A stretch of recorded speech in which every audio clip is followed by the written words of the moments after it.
Hello, Max here again.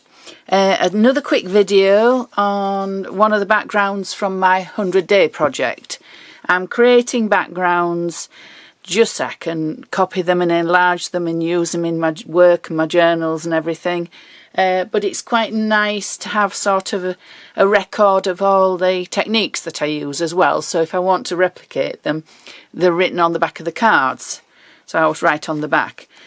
Somebody requested, Tracy Hickman, I think it was, requested a video of this particular background. It's quite a simple one, but it's quite pretty. So I'll try and replicate it. I haven't got the exact paper scraps that I used in the background before, so it will be slightly different, but the general idea is the same. So this is the background, so we'll make a start. I've got my trusty Yoo-hoo glue stick, which I use for just collaging the papers onto the index card. These are actually called revision cards in the UK. So I'm just going to completely cover it in Yoo-hoo glue stick.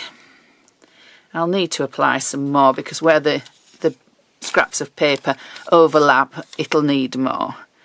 And I don't bother if I go over the edge because I trim them later. And I sometimes put the trimmings on. These are little scraps of papers that I've used, I think, in fusions and fresco finish chalk acrylics on.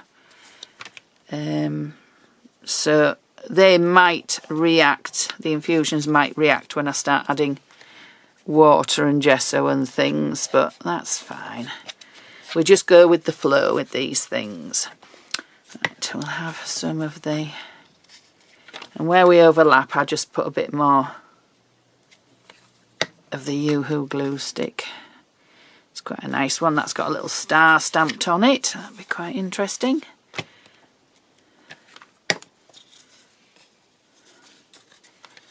These are just dictionary pages from a very decrepit dictionary that I rescued a while ago. I don't want a real big bit there, just a little bit to cover the lines up. And I might leave that bit there. No, I think I'll just put a little bit of the brown in the middle.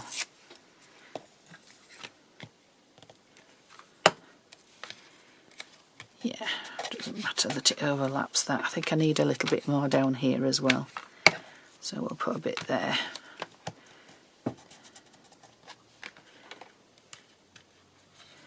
And as you see, I sometimes have to add a bit more of the glue stick. Right.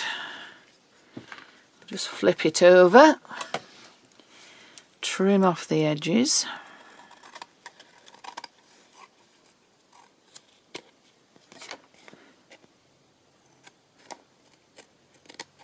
And the glue stick's still wet, but it's quite serendipity that if the glue stick is still wet and I add paint or Mattint or whatever, or gesso, it does react a little.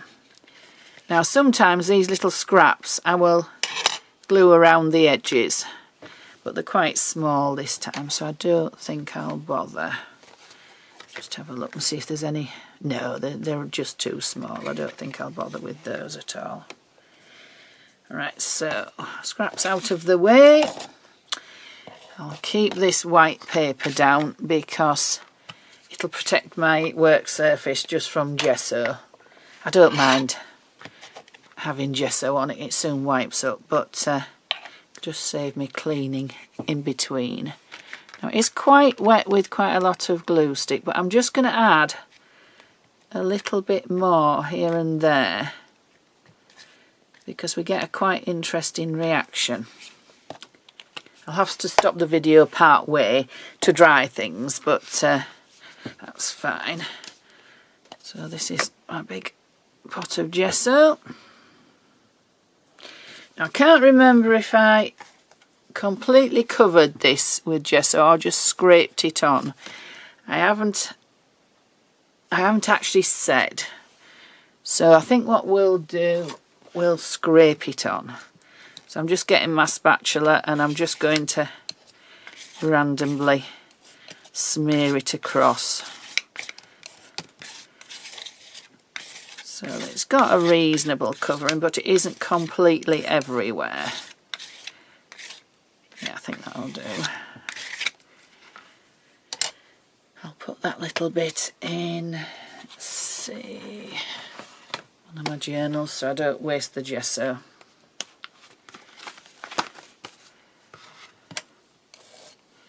I'll just smear it on everywhere on here.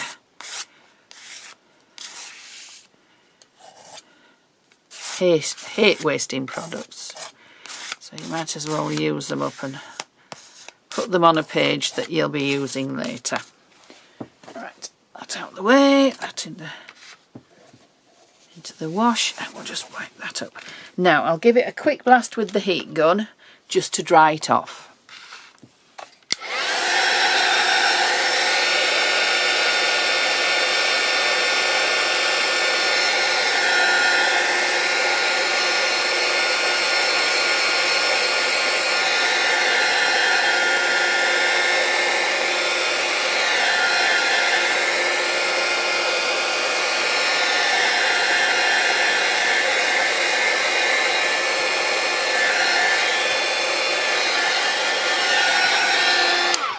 Right, I think that's just about dry.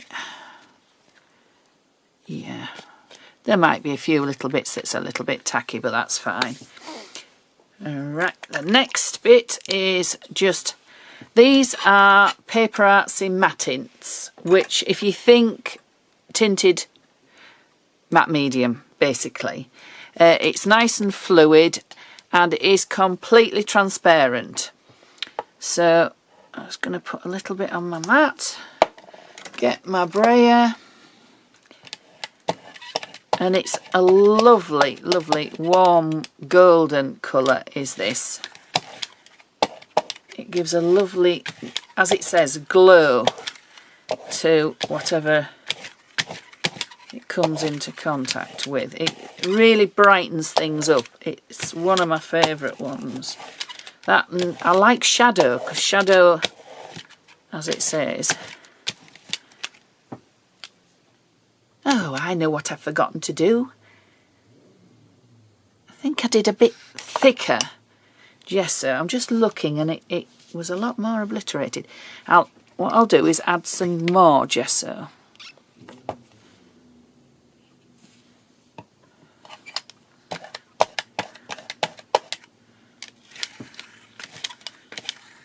Yes, I think that'll get more of the idea that we had on the other one. Sometimes if I wait a few days between doing these cards and filming a video, I forget what I've done. I write it on the back, but I don't always write the complete specifics down, as in a thick layer of gesso. Maybe I should start writing a bit more specific instructions to myself. Right, let's give it another blast. But it's quite nice as it is because you can see the glow peeking through, but we'll put some more on.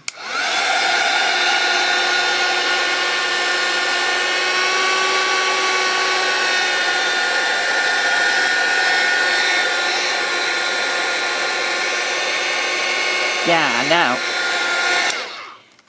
now we can see what happened on that card.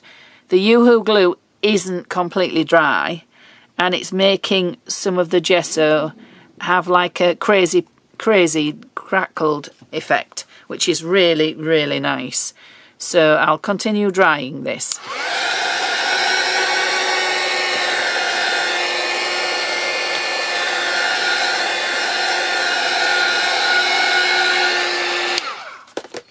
Right, I think we're nearly there. I hate to spend hours drying things when it's on a video. It's very boring and very noisy. Right, we'll add some more glue now. Just move up a little bit, make sure we're in shot. We've got a little bit showing through, but we want more.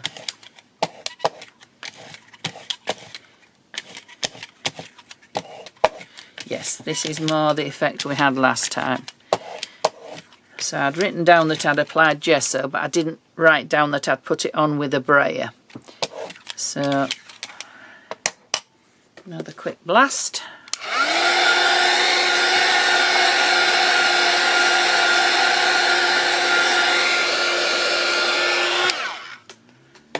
And we'll add another little bit. You can build it up to make it deeper in some areas.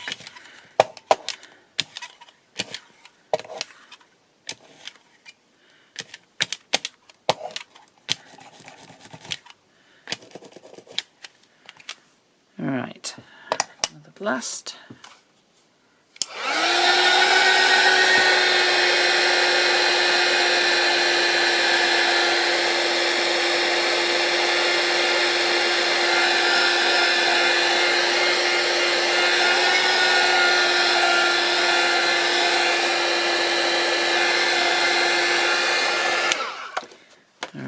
I think we are just about dry. Yes, I'll just check and make sure we're still in shot. Yes, we are. Now the last stage of creating something similar to this is the stamping, the sort of grid and line stamping. That was very easy to create using a piece of corrugated cardboard with the top stripped off. I just completely took the top layer of paper off. You can see here how I've used it. So I'm just going to get my jet black Archival ink pad, and this stage is, you've got to be quite quick because the Archival ink does sink into the cardboard. I've used this quite a lot, and I've used it with stamping with gesso, so it has sealed it a little bit, so I get a little bit more playtime. So you just press basically. You see we've got, get sure I've got the paint off before I press my ink pad on again.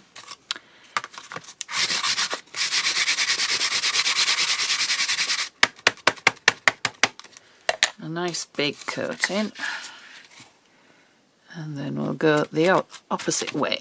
We'll go, there we are. Oh no, we haven't gone the opposite way, we've gone the same way. I think I need to wake my brain up today. It's not altogether, that's better, it's not altogether working correctly. There we are. There's a quite bold marks, but I like them.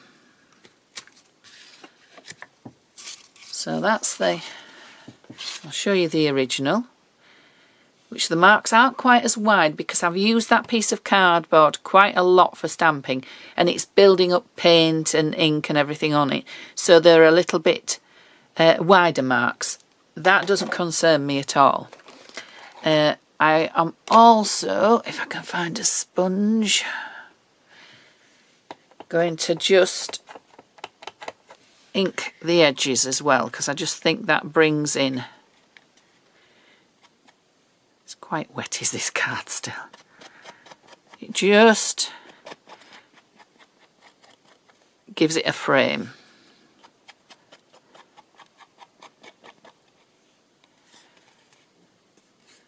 The ink's still wet because it's on the gesso and the Mattint. But there we are, that's our second go. So I'll move this out the way. That was the second one, and that is the original one. So apart from the depth of the marks being a little bit wider, we're really quite similar. I think we've got a little bit more white space here, but each individual card is going to be different. But that's the thing, it's always unique and it's always different. So I hope you've enjoyed that. I hope you give it a go. If you do, please tag me on social media at Mags Woodcock, because I love to see what everybody does. I absolutely love to see everybody's take on these things. excuse me.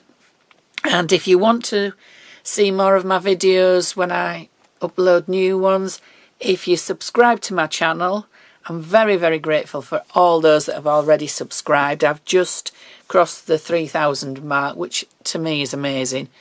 I never thought I'd get that many subscribers. I know it's small fry compared to a lot of people, but it means a lot to me. So thank you. And I'll see you again soon.